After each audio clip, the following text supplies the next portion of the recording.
dentro do que a gente acredita enquanto religião, pelo menos da forma como eu aprendi até hoje, a forma como as pessoas que mais estão... Isso extrapola a religião.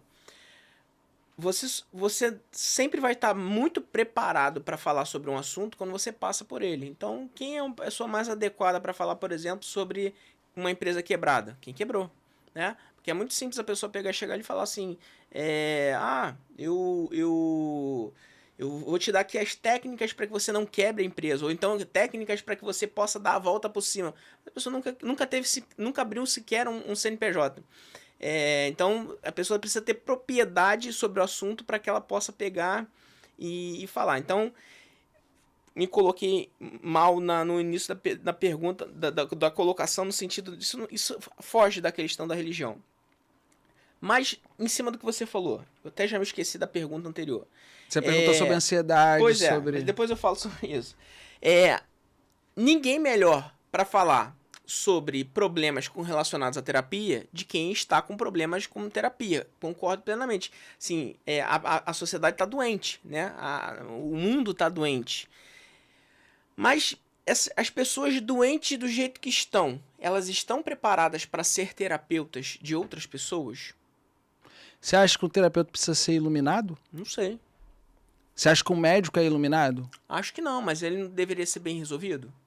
E as pessoas... Você acha que o médico é bem resolvido, o advogado é bem resolvido? Não, a pergunta seria, elas são bem resolvidas o suficiente para que elas possam entrar dentro da... Precisa ser bem resolvido?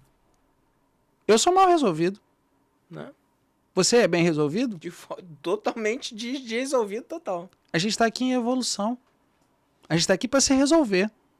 Então, se você parte do princípio que dois seres humanos sentam, um precisa ser ouvido, e aquele que precisa ser ouvido está numa depressão muito grande. O marido não ouve, acha que é frescura. A filha não ouve, acha que é frescura. Os vizinhos acham que aquela pessoa é maluca. E uma pessoa chamada terapeuta se disponibiliza a ouvir aquela pessoa durante 1 hora, a implementar técnicas onde só nessa conversa, aquela pessoa, no primeiro ato de falar, ela já está tendo o efeito terapêutico, porque falar é terapêutico. Falar de forma livre gera a organização da ideia. Então isso também é terapêutico. As técnicas da escola de heróis passam para as pessoas, por exemplo, técnicas para lidar com a ansiedade, que é terapêutico, que eu posso até falar aqui para os ouvintes, que são técnicas muito simples de ansiedade, para poder você trabalhar a respiração, que também é terapêutico. Então, a gente parte do princípio que a pessoa tem que ter 5 anos de faculdade, mas aí eu pergunto para qualquer pessoa que está aqui ouvindo, 5 anos de faculdade fizeram você se tornar o profissional que você é? Eu sou psicólogo. Eu fiz 5 anos de faculdade. Depois de toda essa história, eu resolvi estudar junto com a minha esposa psicologia. Eu diria que é menos de 1% da nossa bagagem do que a gente trabalha. É uma bagagem teórica que parou nos anos 60, 70, na teoria, e que de forma prática, a faculdade de psicologia, assim como outras faculdades, deixam muito a desejar. Eu fiz 3 faculdades, Direito, Marketing e Psicologia. As 3 deixaram muito a desejar de forma prática. E a parte teórica, extremamente positiva, mas a parte prática é o que determina um profissional. A parte prática é o que faz a pessoa se sentir útil. E o que você vê? Você vê advogados sendo jogados no mercado, contadores e psicólogos extremamente inseguros. Pessoas onde o mercado de trabalho está de um lado e muitas vezes a academia está de outro lado. E eu não estou falando contra a universidade, eu estou falando que não é só a universidade.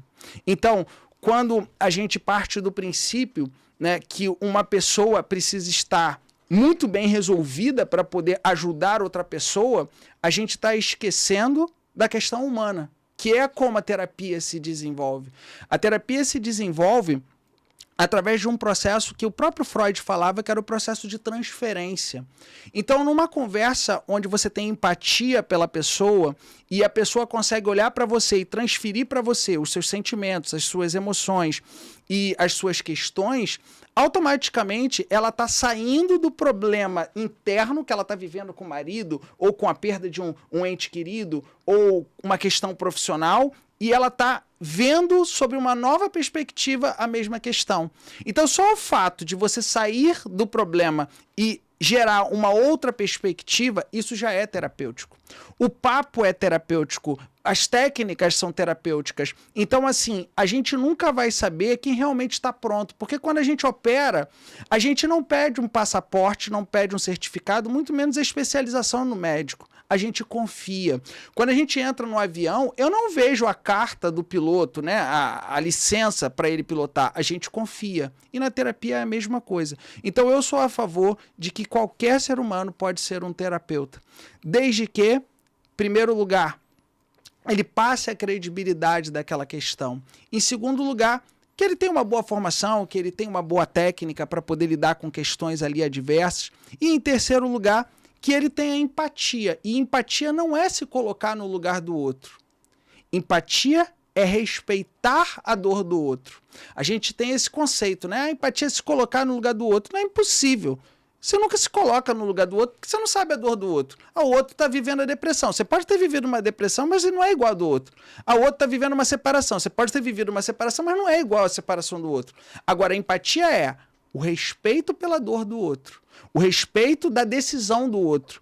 O terapeuta, ele não faz mágica, ele não tem pó de pirlim-pim-pim. Eu sempre falo que o nosso objetivo como terapeuta é mostrar um mapa e entregar uma lupa na mão do cliente. Ele toma a decisão. E aí eu falo uma coisa pela minha experiência própria, que grande parte de pessoas de alta performance que eu atendo trabalham loucamente para não olhar para suas próprias questões. Quando eu faço uma sessão e eu falo como é que está a questão com a sua mãe, não vamos tocar nesse assunto, vamos adiante. Quando eu faço uma sessão e eu mostro assim, cara, olha só, todo esse padrão de comportamento vem da questão do seu pai. Você está se matando, é isso que você quer? Você quer olhar para o seu pai? Você quer escrever uma carta para o seu pai? Você quer falar com o seu pai? Vamos falar de outro assunto? Eu respeito, porque cada um sabe o tamanho da sua dor.